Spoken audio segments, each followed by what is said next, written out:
Welcome to EPG Pathshala. I am Dr. Anurekha Chariwag, Assistant Professor, Savitribai Phule, Pune University. I am coordinating the paper on Sociology of India. Today, we are going to discuss the module Structural Functional Approach to the Study of Indian Society of M. Srinivas.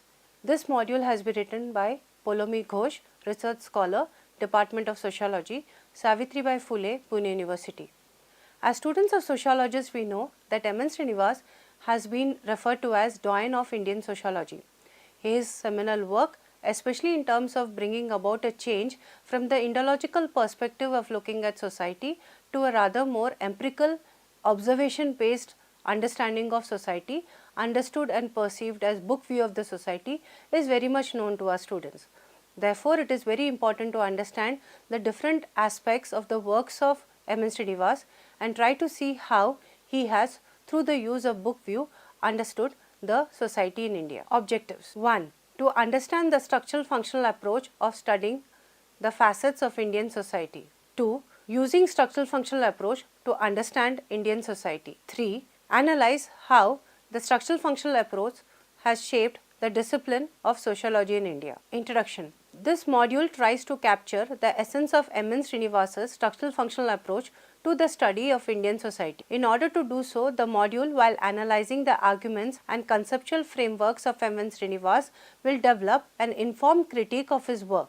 Oberoi, Deshpande and Sundar argue that an informed critique and appreciation of the previous generation would help in building sound disciplinary traditions. Thus, it is argued that there is a need to interrogate intellectual biographies so as to understand disciplinary history by establishing linkages between knowledge, institutions and disciplinary practices. Scholars have analyzed the contributions of Srinivas to the building of disciplinary and methodological practices using sociology in India.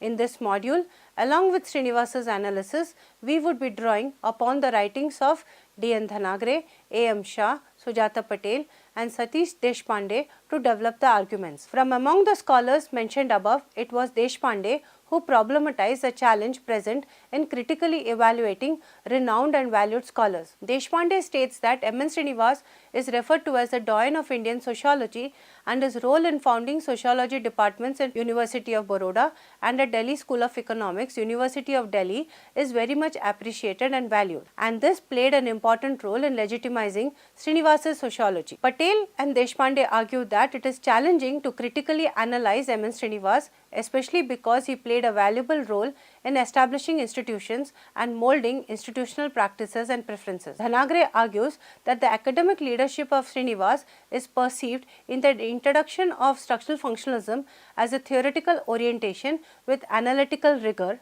and importantly for the fieldwork tradition institutionalized by him. Such preeminence and fame of Srinivas put forth major challenges in exploring the role played by him in institutionalizing the discipline. Deshpande writes, MNS was widely recognized as a major figure in the discipline, so much so, in fact, that his influence acquires a natural, self-evident character that deflects detailed analysis and seems to render it redundant. This sense of redundancy is underlined by the fact there is already a significant body of work detailing Srinivas's career, including several well-known autobiographical essays. The evaluation of Srinivas by the above-mentioned scholars generally have revolved around his involvement in framing the disciplinary practices of Indian sociology. The scholars argue that Ghurye's influence on Srinivas's ideas on society and methods changed the perspectives of Radcliffe Brown and later Evans Pritchard influenced him.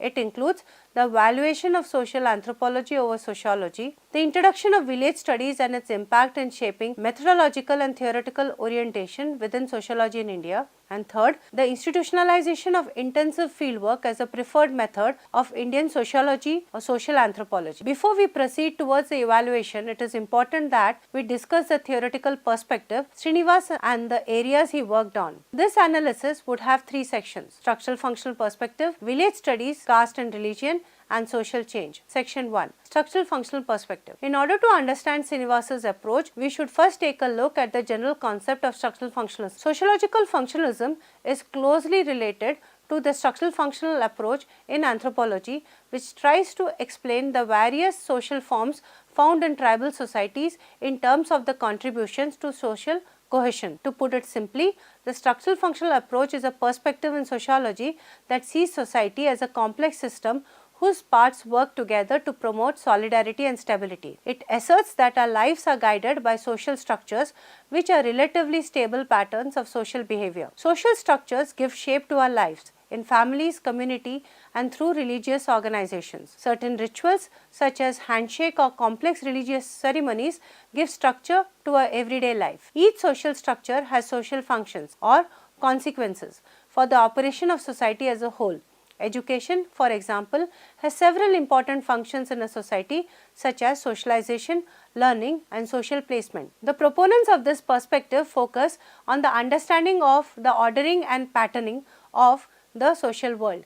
Their theoretical and empirical analysis have generally been based on the assumption that societies can be seen as persistent, cohesive, stable, generally inherited wholes differentiated by their cultural and social structural arrangement. This perspective of society stresses on the elements of harmony and consistency and not those on conflict and contradiction. Structural functionalism has borrowed elements from biological sciences where structure pertains to the structure of an organism that is made up of relationship and functions of its various cells. Srinivas once wrote that in recent British social anthropology, two important concepts of structure and function imply that every society is a whole and that its various parts are interrelated. In other words, the various groups and categories which are part of society are related to each other. This approach relies most on the fieldwork tradition for understanding social reality so that it can be understood as a conceptual perspective of the social phenomena. Srinivas' sociology resounds the values of his first mentor, G.S. Ghurye. His sociological visions asserted civilizational continuity, focused on the caste system and assessed this traditional structure through the sight of village. This introduction of functionalist social anthropology did allow Srinivas the space to initiate changes in the methods used by Ghurye. While Ghurye's definition of caste system was a couched Indological point of view that is made from textual interpretations, Srinivas relied on the field view to extend his definition of caste, argues Patel. Srinivas distinguished between two basic concepts to understand Indian society. Book view, knowledge about elements which make up Indian society like religion, varna, caste, family, village come up from sacred text and book. This view is also known as the Indological approach. Field view. Srinivas believed that knowledge about different regions of Indian society can be attained through field work. This he called as field view. Srinivas used the field view, an empirical method of ethnography, to study the caste system in village settings. Section 2. Village and the caste system. Srinivas viewed caste as a segmentary system. Each caste for him is divided into subcaste which are unit of endogamy whose members follow a common occupation, units of social and ritual life whose members share a common culture and whose members are governed by the same authoritative body like the panchayat. Beside these factors of subcaste, there are certain other attributes which are also important. Hierarchy. Hierarchy for Srinivas is the core or essence of the caste system. It refers to the arrangements of hereditary groups in a rank order. According to him, it is the status of the topmost or Brahmins and the bottommost or untouchables which is the clearest in terms of rank. The middle regions of hierarchy are the most flexible. Occupational difference. According to Srinivas, there is a close relationship between a caste and its occupation. For him, caste is nothing more than a systematization of occupational differentiation. Caste therefore can be known by their occupations. For example, lohar, ironsmiths, sunar, goldsmiths, etc. These occupations are placed in a hierarchy of high and low. Restriction on commensality, dress, speech and custom. Pollution. The restriction and distance between the caste is maintained by the principles of pollution. Any contact with the polluted, whether an object or a being, renders a caste impure and demands that the caste or its member undergo purification rituals. Caste panchayats and assemblies. Every caste is subject to the control of an order maintaining body or a panchayat. The panchayat may be formed by the elderly of each caste.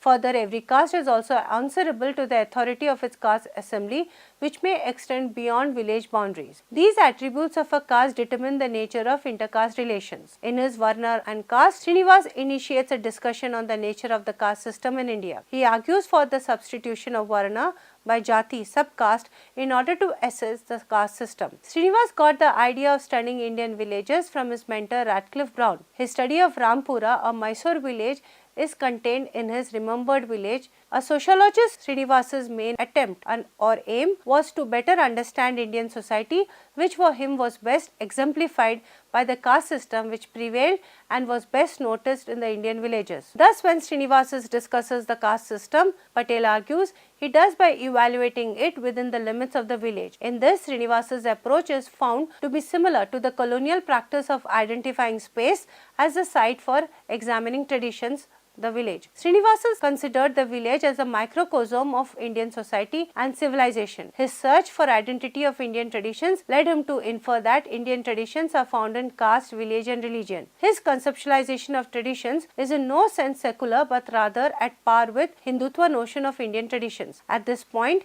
he suggested that the caste system was resilient, adapting itself to new changes, those being inaugurated by the economy and the polity. Particularly when examining mobility in modern India, he highlighted the continuous adaptive character of the caste system and its ability to adjust to modern processes of change, and presented two paths of mobility: Sanskritization for those within the Hindu fold and Westernization for those outside it. Srinivas divides the population of the village by caste and by occupation, and then examines the relationship of these castes with agriculture and connects these to their occupation. The idea here is to show the organic interaction of each caste with each other in a functional way. This system is shown to have flexibility because of the integration of the parts to the whole. He further states that caste is best understood by focusing not only on the middle ranks but also in the context of internal ranking of each jati with the other. The ambiguity of rank and status allows for a mobility of groups. It is in this context that he coins the concept of dominant caste. He first proposed it in his early papers on the village of Rampura. Since then, this concept has been widely applied to a great deal of work on social and political organization in India. Patel argues he defined dominant caste in terms of 6 attributes placed in conjunction: sizable amount of arable land, strength of numbers, high place in local hierarchy, Western education, jobs in administration and urban sources of income. Of the above mentioned attributes, the following 3 are the most important in determining the dominant caste: numerical strength, economic power through ownership of land and political power. Accordingly, a dominant caste is any caste which has all the 3 mentioned attributes in a village. The interesting aspect of this concept is that the ritual ranking of the caste no longer remains the major basis of its position in the social hierarchy. Even if a caste was considered low in social hierarchy due to its ritual ranking, it could still become the dominant ruling caste or a group in the village if it were numerically large, owned land and had political power over the village matters. There is no doubt that the caste relatively higher in ritual rank will find it easier to become the dominant caste, but this is always not the case. For example,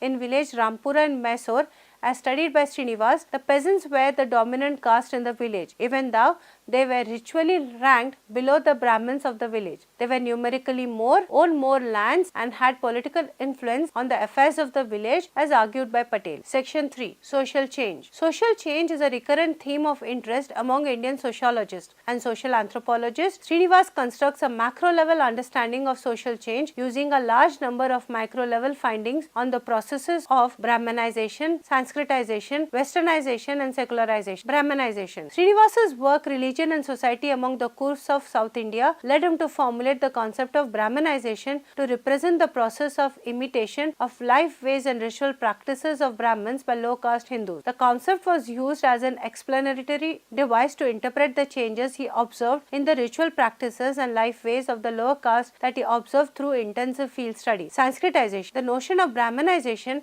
had implicit possibilities of further abstraction into a higher level concept of Sanskritization, which Srinivas introduced because his own field data and that of many others indicated the limitations of using an only Brahmanical model as a frame of reference. Thus, Sanskritization came to replace Brahmanization. In Social Change in Modern India, he defined Sanskritization as a process by which a low caste or a tribe or a group takes over the customs, rituals, beliefs, ideology and style of living of a high and in particular a twice born caste. The Sanskritization of groups usually has the effect of improving its position in the local caste hierarchy. The dominant caste of a village can be a local source of Sanskritization or even a barrier to the process. Westernization. The term Westernization was used by Srinivas to denote the changes that had occurred due to the contact with British socio-economic and cultural innovation. Secularization. This term has been used to explain the process of institutional innovation and ideological formation after independence to deal with the question of religious groups and minorities. In Srinivas, we do not have a two-stage model of structural transformation, that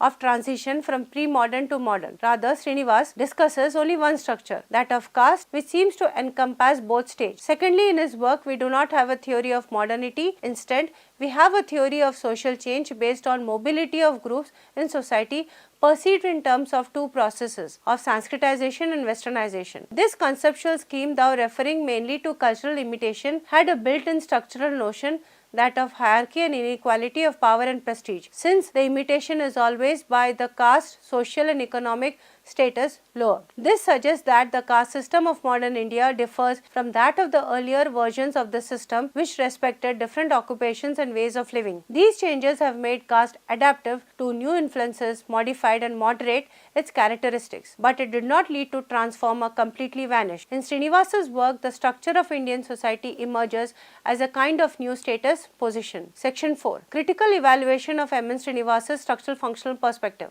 Deshpande and Patel argue that one of the major challenges that one needs to engage with is the position of Srinivas was the insistence on the unity of sociology and social anthropology. Deshpande argues that in practice such a perspective implied that the colonization of sociology by social anthropology. Srinivas believed that in principle sociology did not have much use in India and that the discipline would benefit more if it reframes itself into social anthropology. In reading his writings in the note on social anthropology and sociology that he wrote for the inaugural issue of Sociological Bulletin in 1952, where he delineates three main qualities in social anthropology: its holistic approach encompassing the totality of a society, its basis in intensive fieldwork involving total immersion and language learning, and its comparative perspective which guards against ethnocentrism. In similar lines, Patel argues that Srinivas justified and legitimized the use of social anthropological theory and method. What is noteworthy is that, states Deshpande, is a passive and empty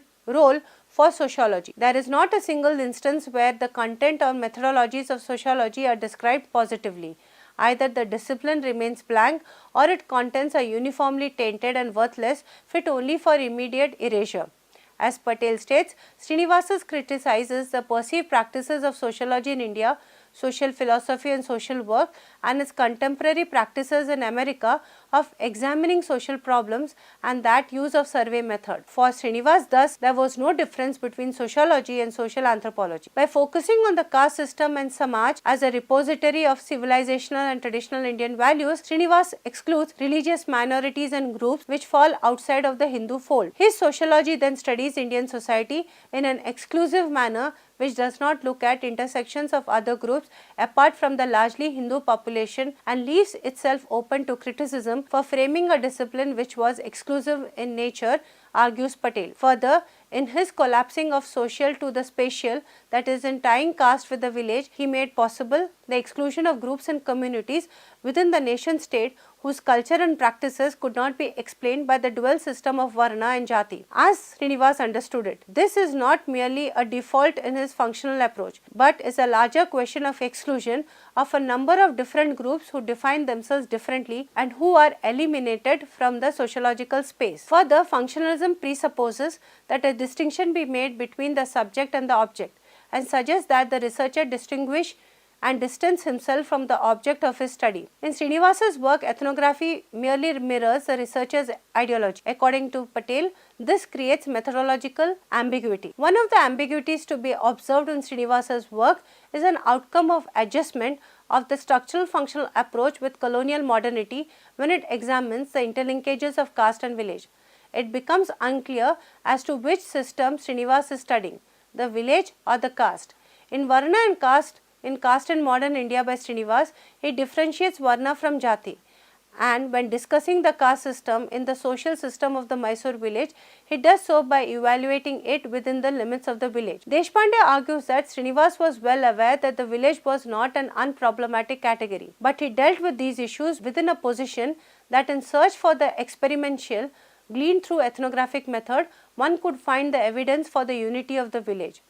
Deshpande states that in the core for Srinivas, the village is important not so much for its own sake, but because it provides a suitable site for fieldwork. This perspective of situating ethnography within the functionalist paradigm and framed in the context of principles of the 19th century British liberal ideology was problematic. Patel argues epistemically it makes distinction between the subject and the object and suggested that the subject, the social scientist, should distinguish herself from the object that is observed. Such ethnography not only becomes empiricist but also creates theoretical and methodological ambiguity. The lack of theoretical clarity leads to the issue of a teleological position whereby caste can be understood only in the context of village and vice versa. His characterizing of caste as adaptive and evolving reproduced the colonial episteme that structured itself in terms of the theory of linear transition towards progressive changes. Colonial modernity propounded the twofold theory of evolution of society from pre-literate to modern. Srinivas's structural functionalism,